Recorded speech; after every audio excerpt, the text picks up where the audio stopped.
Honda González Gallo y Honda Galerías presentan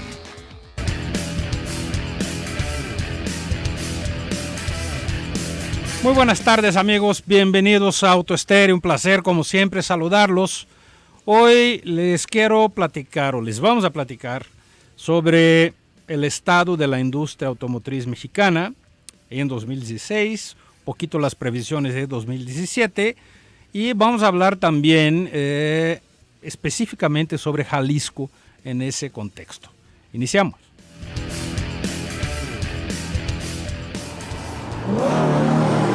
El sonido de la velocidad a la más alta potencia. Auto Estéreo. Bienvenidos al mundo de la industria automotriz. Al volante, Sergio Oliveira y Alonso Maldonado. ¡Arrancamos!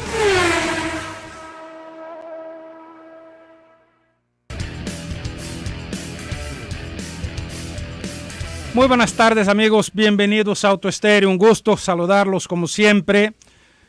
Hoy tenemos un invitado que hace rato no nos sentábamos aquí con él, un buen amigo de hace muchos años, Rubén Reséndiz, gerente general de Haltrade, aquí en parte del gobierno del estado de Jalisco.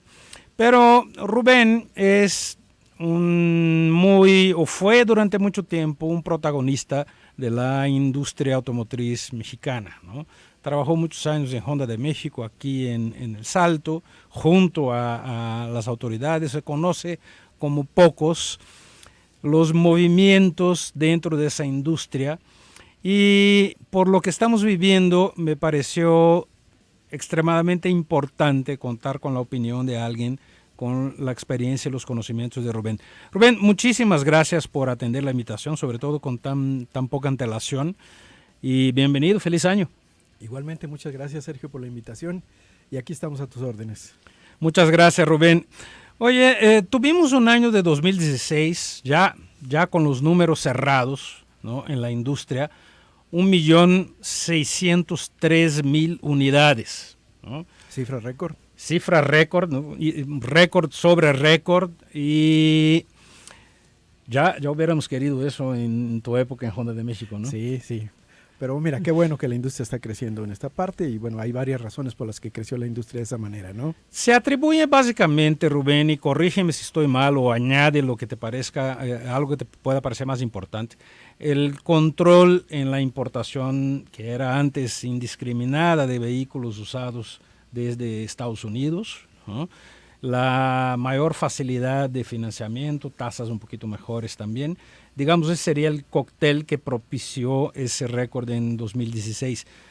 ¿Estás de acuerdo o añadirías algo más? No, totalmente de acuerdo, ya lo vimos desde 2015, esta recuperación muy interesante de la industria automotriz, también fue récord en el 2015 y ahora récord en el 2016, pero básicamente yo creo que esos fueron los dos factores que dieron auge a que la industria automotriz se recuperara en México. Ahora, Rubén, 2017 pues no ha empezado así que digamos muy bien, que digamos, para la industria automotriz. No solo para la industria automotriz, ¿no?, para el país de una manera general.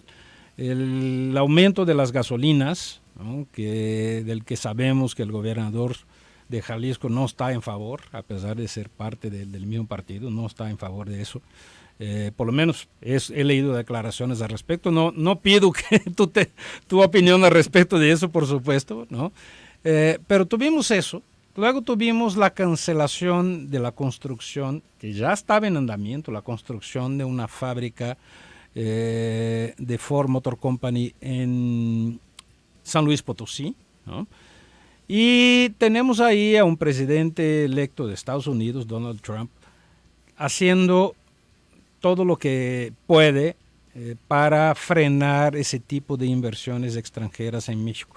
Logró la primera, ¿no? Logró esa cancelación del proyecto de Ford, que no es una cancelación, digamos, al 100%. Digo, se cancela eso al 100%, lo de San Luis se cancela. Pero la fabricación del Focus, que estaba originada para esa planta, se va a hacer ahora en México también, pero en la fábrica de Hermosillo, generando en lugar de 2.800 empleos, 280 empleos ahora, ¿no?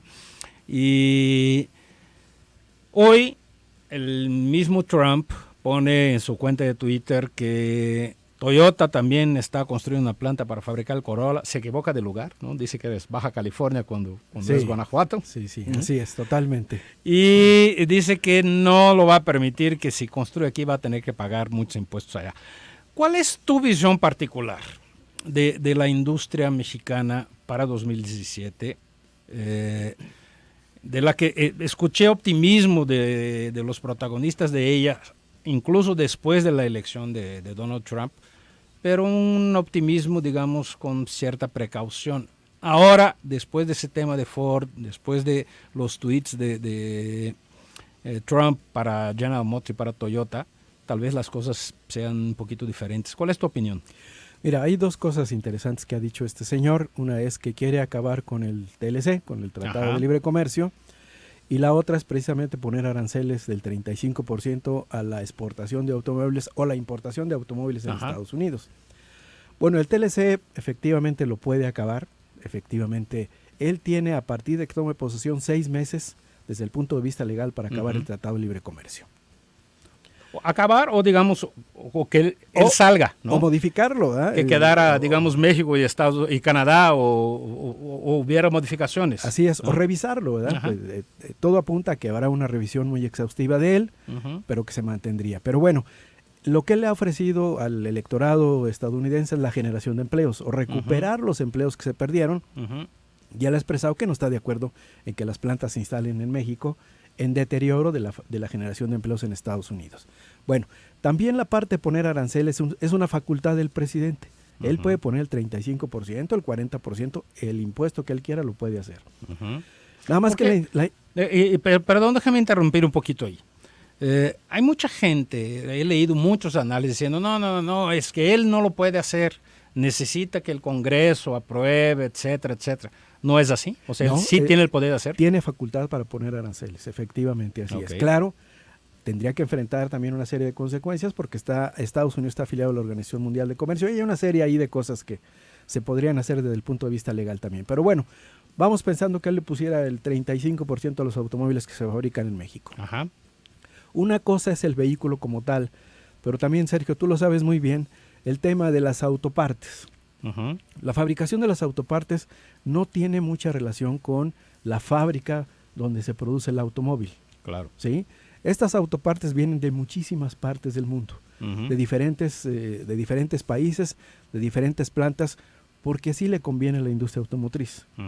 Y hablando del Focus que precisamente estábamos hablando hace rato, más de la mitad de las partes del Focus vienen de diferentes países. Incluso México participa con un 20% de esas partes, precisamente. Algunos de los motores se fabrican en España, las transmisiones se fabrican en Alemania. Entonces, no está tan sencillo efectivamente ponerle un arancel a un producto que tiene una gran cantidad de partes que están hechas en diferentes países, en diferentes plantas. Esa es una complejidad que se tiene y que se tendrá que revisar muy cuidadosamente, ¿sí?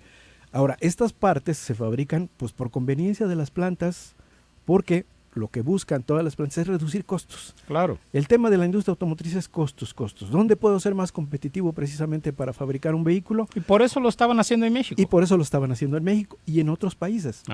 O sea, Estados Unidos no nada más le compra vehículos a México, le compra vehículos a Europa, le compra vehículos a Asia, a diferentes lados. ¿Qué buscan las plantas estadounidenses precisamente para mantenerse en la competencia? Es dónde es el lugar más adecuado para seguirme manteniendo adecuadamente con un costo razonable y poder competir con las marcas europeas y con las marcas asiáticas. Entonces, tengo que buscar cuál es el lugar que me ofrece la mejor oportunidad. Y México es una muy buena oportunidad, sigue siendo competitivo y seguirá siendo competitivo por muy buen rato en este tema de la fabricación, en el tema de costos. Ahora, Mark Fields, el CEO de Ford, dice que con algo de desregulación económica e incentivos fiscales, no sería tan problemático que hubiera ese impuesto de importación desde México, ¿no? Hablando, si estás en Estados Unidos de importación, no sería tan problemático si se hicieran eso, no tuvieran incentivos y menos regulación. ¿tú crees que aún así sería competitivo? ¿Aún así valdría la pena? Porque una cosa es, ok, frenó la construcción de una nueva planta, pero otra es, no frenó la producción del Focus aquí, No, se va a hacer así aquí es. en Hermosillo. Y otra es, ya existe un parque industrial enorme en México, del cual alrededor del 70% de lo que se produce se va a Estados Unidos. ¿Qué pasa si se pone ese arancel? ¿Su producto final será más caro para el consumidor de Estados Unidos? Definitivamente alguien tiene que pagar ese costo.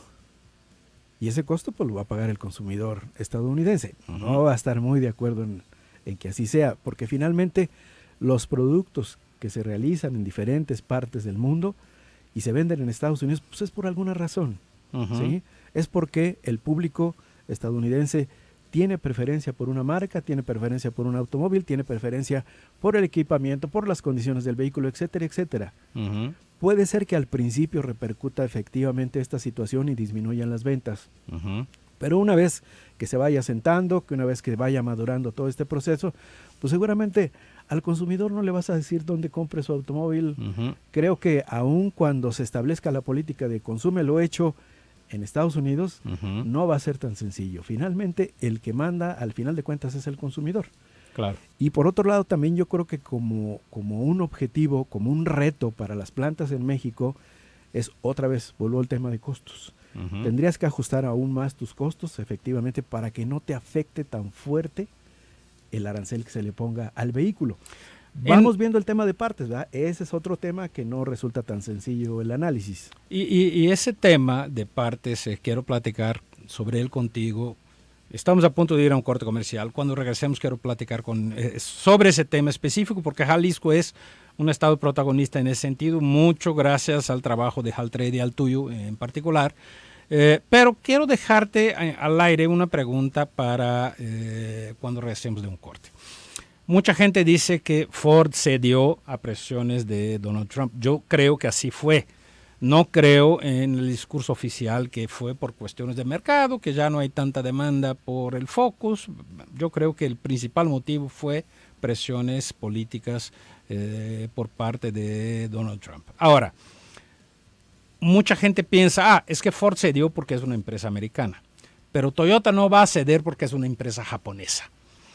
Vamos a un corte y a regreso te pediría que nos explicaras esto. Háblenos 3122-4200, 3122-4266 y por WhatsApp 33 18 80 76 41. Vamos a un breve corte comercial.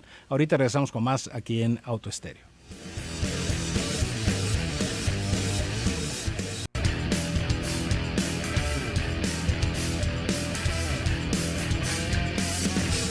Muy bien, amigos, estamos de regreso aquí en Auto Estéreo.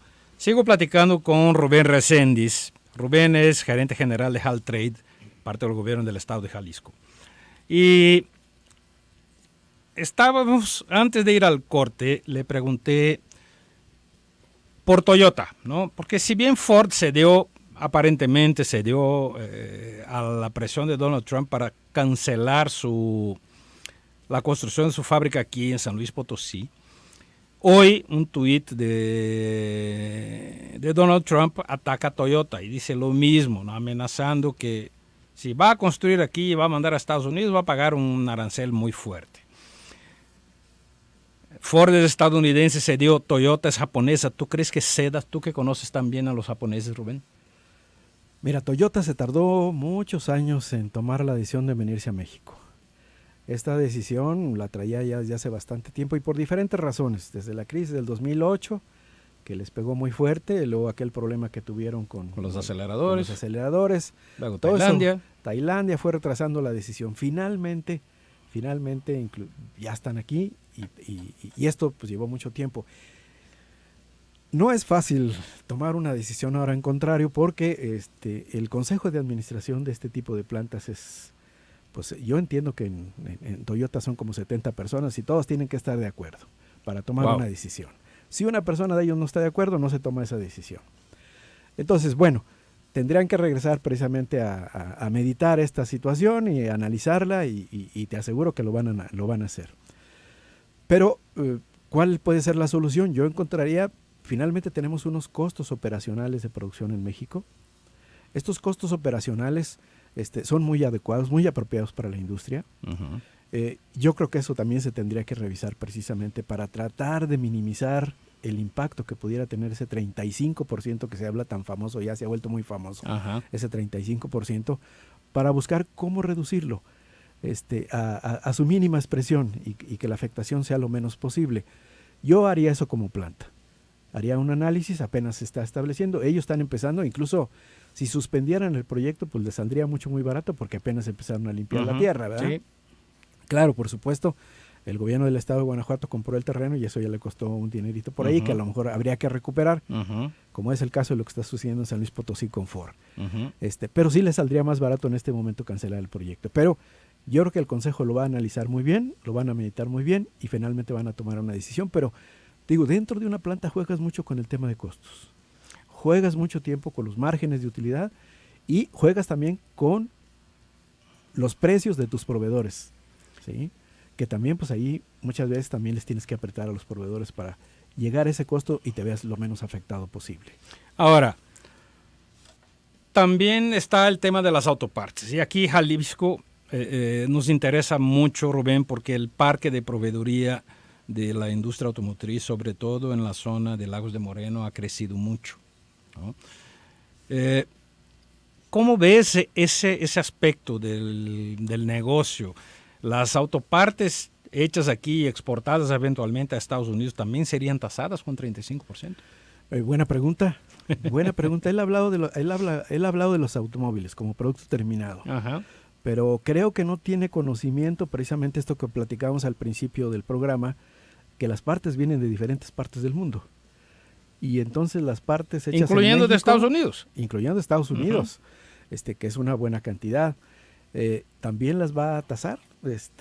Eso es una interesante pregunta. No tengo la respuesta en este momento, Sergio.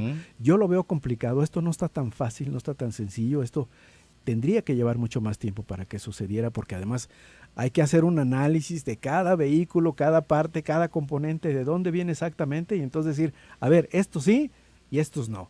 Y entonces ahí te metes en un tema de discriminación. ¿Por qué a esto sí le vas a poner impuesto y por qué acá le vas a permitir la entrada con cero arancel? ¿Sí? No lo veo tan fácil, Sergio. Es un tema bastante complicado.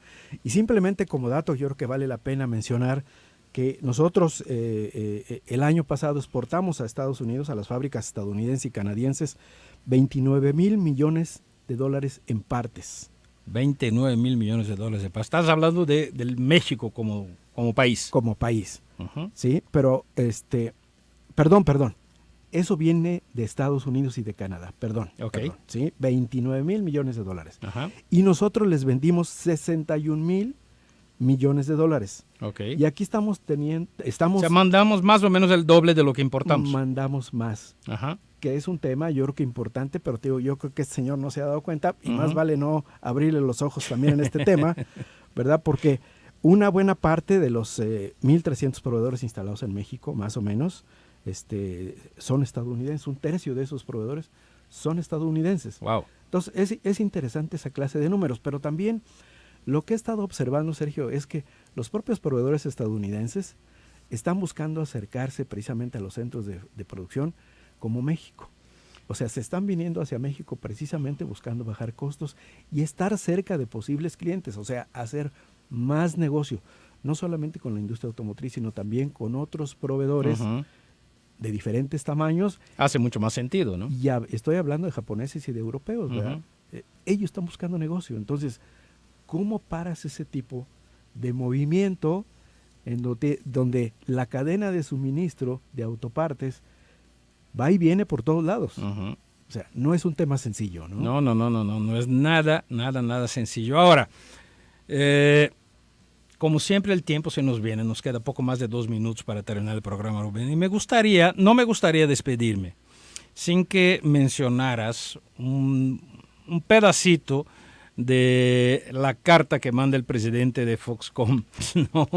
a Donald Trump, ¿no? Bueno, este señor presidente de Foxconn precisamente también recibió una carta de invitación de Trump para que traslade sus fábricas que a Estados Unidos. A Estados Unidos. Y él le contesta de manera muy interesante porque dice que puede desplegar más robots en los Estados Unidos, por supuesto, pero entrenarlos puede llevar meses, mientras que los humanos aprenden en unas horas. Además, robots significan menos empleos. Entonces él dice que aumentar sus aranceles de importación no cambiará demasiado la ecuación, pero si me da exenciones impositivas, subsidios para contratar trabajadores, electricidad barata y terreno gratis, estoy seguro que podemos llegar a algún arreglo. Hágamelo saber. Pero recuerde, igual que con el muro que planea construir, alguien tendrá que pagar y permítame decirle que no seré yo. ¿Quién tendría que pagar? Pues el consumidor. El consumidor, claro. Y sería por el consumidor estadounidense. Claro, claro. Repito, no está fácil, ¿verdad? No, es una situación extremadamente complicada. Y curiosamente, Rubén, y para ya cerrar el tema, nos vemos en una situación rara, porque cada vez que Trump hace algo como lo de Ford, ¿no?, baja el peso con relación al dólar. Sí, así es. Al bajar el peso con relación al dólar, México se vuelve más atractivo para la inversión extranjera. Así es. México se vuelve más barato. Así más quiere venir para acá. Quiero invertir en México, me va a salir más barato todavía construir una planta. Exacto. Entonces, le sale el tiro por la culata. Le sale justo al revés, por lo menos en este aspecto, ¿no? Sí, te digo, ¿Sí? Habría que hacer un análisis muy completo de muchas cosas. Hay muchos elementos que intervienen aquí que afectan definitivamente la toma de una decisión de este tipo, ¿no? Creo que el señor está actuando simplemente de manera que no está pensando lo que él está proponiendo. Está actuando más con el hígado que con el cerebro. Bueno, Rubén, muchísimas gracias por tu presencia. Al contrario, Sergio, muchas gracias y muchas gracias al auditorio, ¿verdad? Gracias, amigos. Nos vemos aquí mañana, 3:30 de la tarde, con más en Auto Estéreo.